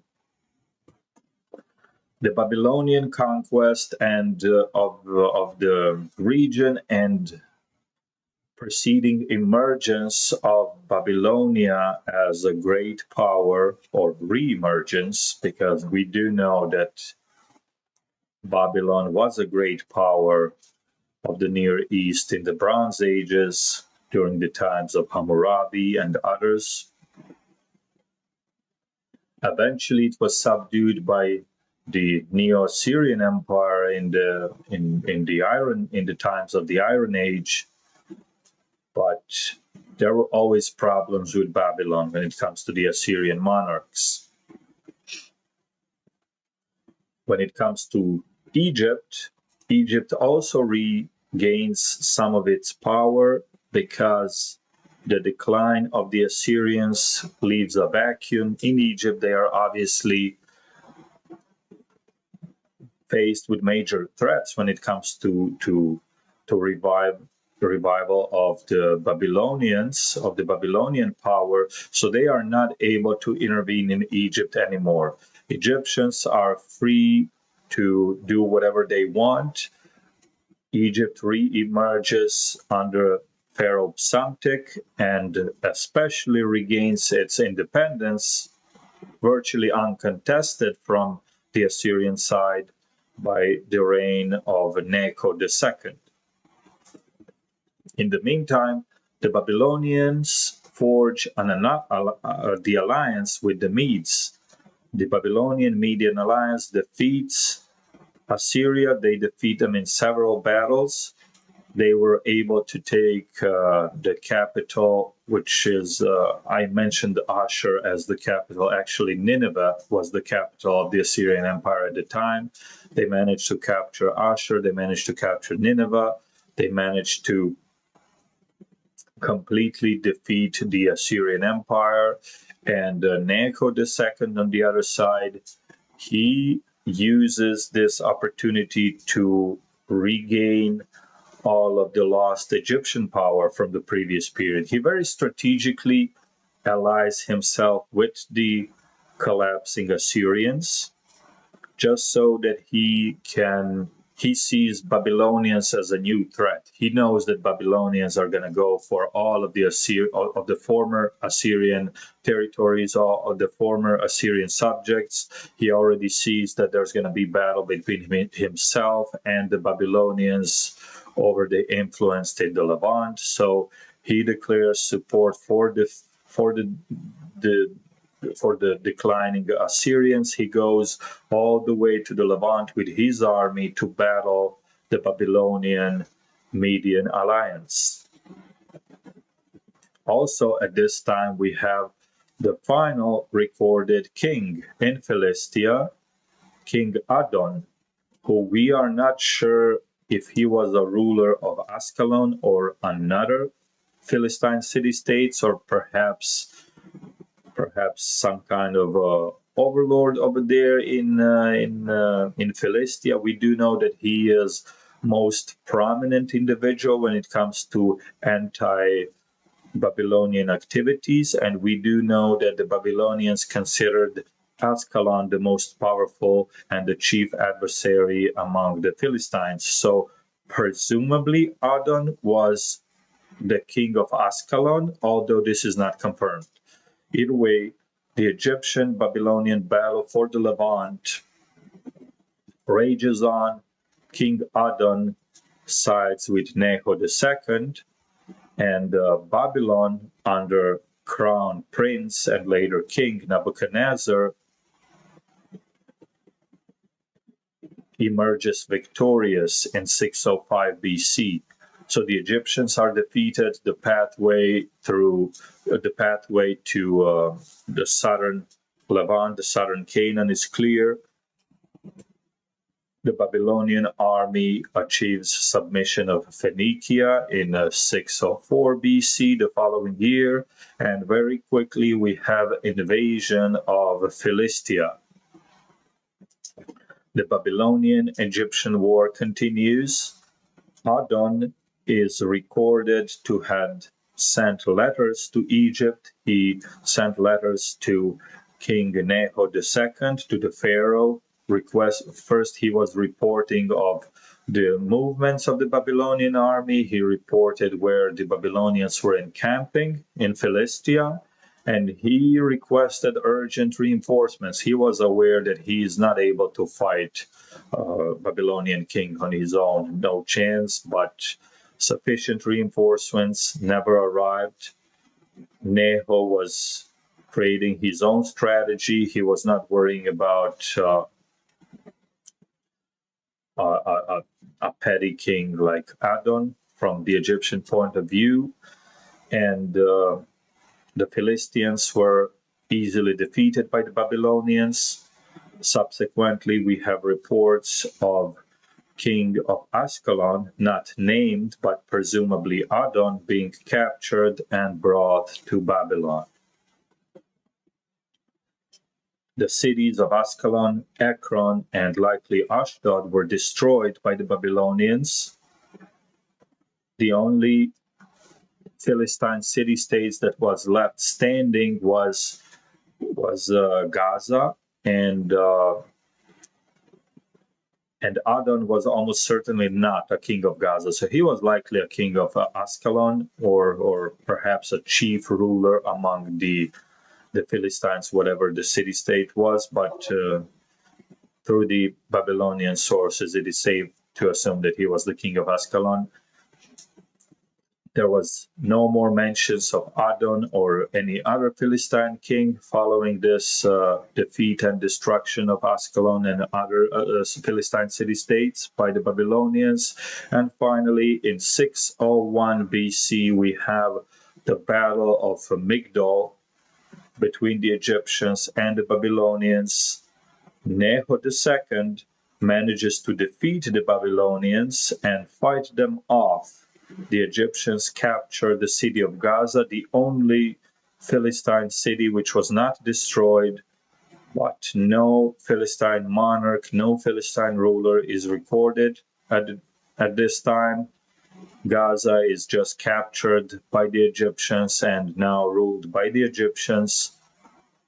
It marks the end of the Philistines. It marks the end of the Babylonian campaign, which was now concluded. No side achieved complete victory between the Egyptians and the Babylonians at this time, but unfortunately for the Philistines, this is the end of the Philistine city-states. Once again, King Adon, likely the king of Ascalon, was the final recorded king of in Philistia. He sided with Neho I. Egyptian reinforcements were not sent timely, not sufficiently, if at all, and he was easily defeated. He was captured, brought to Babylon. The Babylonians completely destroyed Ascalon, Ekron, and Ashdod. The Egyptians were subsequently able to defeat and stop any further advance of the Babylonians, and the Egyptians themselves captured Gaza and brought it under Egypt. But no more Philistine kings, no more Philistine city-states, and that was the end of historical Philistines. What survived in the following period is the name Philistia, which stuck as a historical name for this region. When the Romans conquered the area, they used name Philistia to name the province. Ultimately, I believe they named the whole province consisting of Philistia, Judah, and even parts of large parts of Israel. So both Philistia and the Israelite areas, they named the province of Philistia, the Romans did. I believe that name was kept in the Byzantine period in various forms. And that gave birth to the modern name Palestine, which is still in use today. So the name Palestine originates from Philistia and ancient Philistines. As you can see, they had quite significant history and left a significant mark, especially compared to the other sea peoples, for example, Washish and others who, upon their defeat in the late Bronze Age, in the early 12th century BC, were never mentioned again. So Peleset were actually able to stay on and stay relevant for many centuries after the Bronze Age collapse, well into the historical times, well into many conflicts with the Israelites, with the other tribes and kingdoms and states of the region, relevant to some great powers of their time, such as Egyptians, such as Assyrians, and ultimately Babylonians. So they managed to left a significant historical mark. And also their name was kept on by the Romans in both classical Roman and later medieval Byzantine periods, and survived into this day in various forms.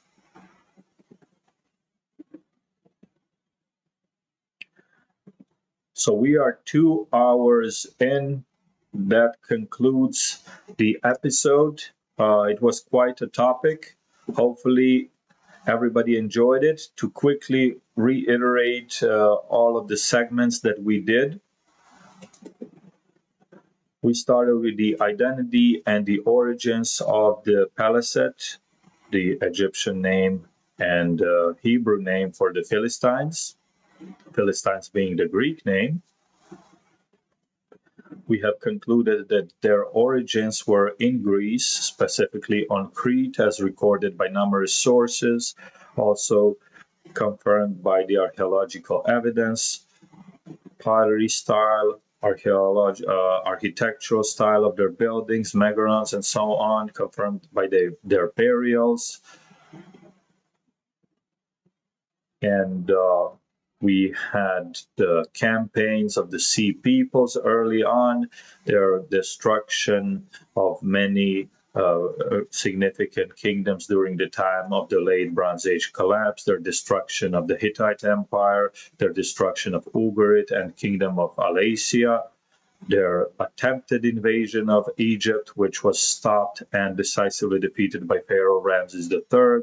Subsequently, they settled in southern Canaan in a coastal area which became known as Philistia, from where 5 Philistine city-states emerged. We went through the biblical tradition, these early biblical stories and tales that tell us about Israelite tribes, later the unified state of Israel, and then the kingdoms of Judah and kingdom of Israel, and their battles and struggles and relations with the Philistine city-states, the Philistine rulers. We mentioned the story of David and Goliath. We mentioned King Achish of Gath, who had David as a governor in one of his territories before he became a king in Israel. We transitioned into the historical sources, the campaigns of the ancient Egyptians as they were rebuilding from being fragmented post late Bronze Age collapse. We had Siamun being possibly the first pharaoh who led military campaigns into the region after late Bronze Age. Significantly, we had Shoshenq I, who defeated and had successful campaigns against Philistia in Israel, all the way to to Phoenicia and into Syria. Then we went through the reign of Tiglath-Pileser III in Assyria and the Assyrian campaigns, one of which resulted into Assyrian subjugation of Philistia, among other regions. We had the peak of the Neo-Assyrian Empire, throughout which period we had many rebellions against the Assyrian rule. We talked about the reigns of Shalmaneser, Shalmaneser V, Sargon II, Sennacherib, Esarhaddon, even Assurbanipal, the last great king of Assyria, who managed to submit even a significant portions of Egypt. He was able to install his own tribute vassals as pharaohs in the Nile Delta. Never managed to penetrate into Upper Egypt. Obviously, Upper Egypt, we had King Taharka, who managed to conquer the Lower Egypt for a moment before he was defeated by Assurbanipal. After Assurbanipal, we have the decline of the Assyrian Empire, the rise of the Babylonian Empire in alliance with the Medes, who managed together to defeat and conquer completely the Assyrians. And with the Babylonian conquest of Assyria, Babylonians went south. They defeated Egyptians under Necho II originally, which allowed them to organize a campaign into Canaan, southern Canaan. They defeated the last recorded king of Philistia called Adon, an ally of Necho II. He was defeated and he was imprisoned and sent to Babylon. Ultimately, Necho II was able to achieve a victory at the Battle of Migdol, after which hostilities between Egypt and Babylon largely ceased, but also Philistia and the Philistines also ceased to exist from that time period, at least politically. And what was left was the name Philistia, which was used by the Romans and during the classical Roman times and later medieval Byzantine times, in various forms to designate a province consisting of Philistia and territories of Israel. And that served as the name that we still have today, the name Palestine. So, with that being said, I think that we are ready to conclude this episode. We have News Drifter says your presentation covered quite a timeline. Yes, I know it was a heavy-duty episode, not easy one. A lot of information, so I try to cover as much as I can. Obviously, before we conclude the episode, you can check the regular WanaxTV full-length 50-minute documentary that we did over a year ago called Philistines: The Origins and Complete History. So here we have everything that we talked about. Please check this video. It has over 60,000 views, so one of the more popular videos on the channel. Also, I did, at the time, it was probably the best production that I did, but it was obviously over a year ago, but still, make sure to check that video.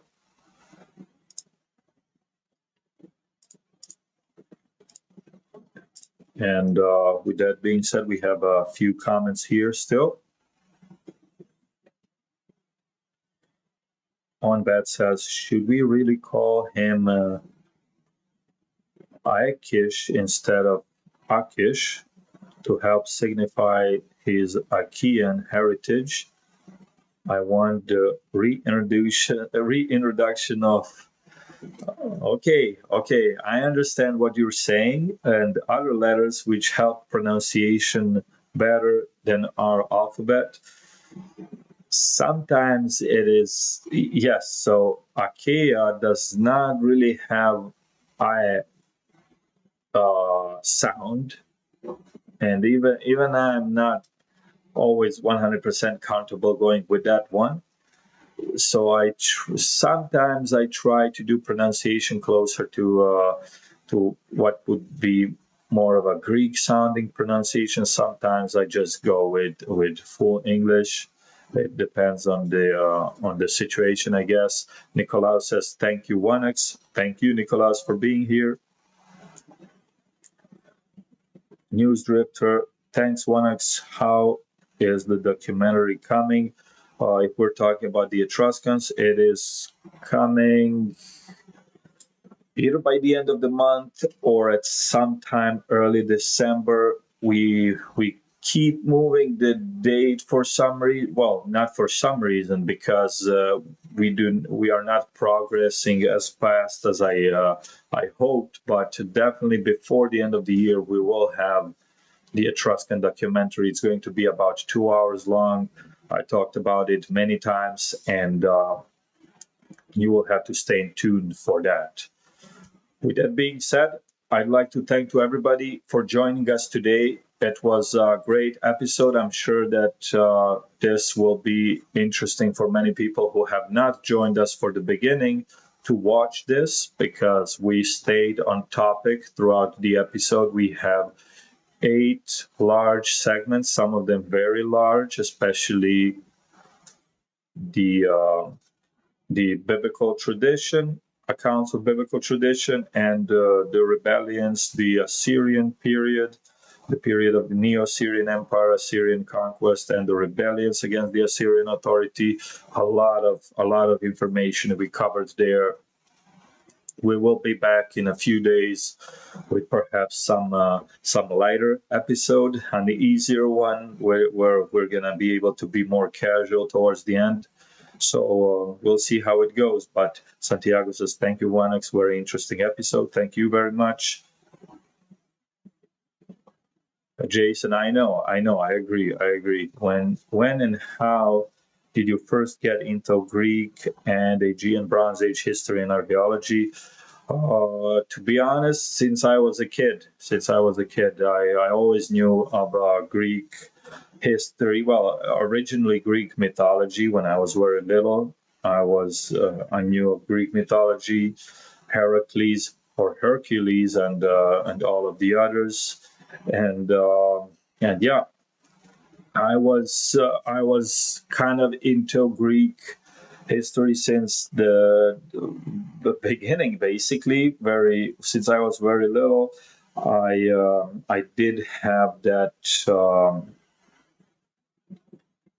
I did have a history in school, obviously, which helped me expand on my knowledge. Elementary, high school, I I went. I didn't go. I went different direction when it comes to university. I did not. I did not go history. I studied. I studied something else. I actually studied economics and graduated that. But thank you. One bet says it's always easy with a good presenter slash lecturer like you. Thank you very much. So we will be back in a few days. I don't want to keep you here for any longer. It was a great episode. Also check the Teaker episode from last Sunday. Check the Hyperboreans from yesterday. Some of the interesting episodes that we did recently. We might come back before next Saturday. We'll see when. If we do, it's going to be a lighter episode, maybe some light, interesting topic. We'll see. But either way, with that being said, thank you everybody for being here. Take care and see you soon.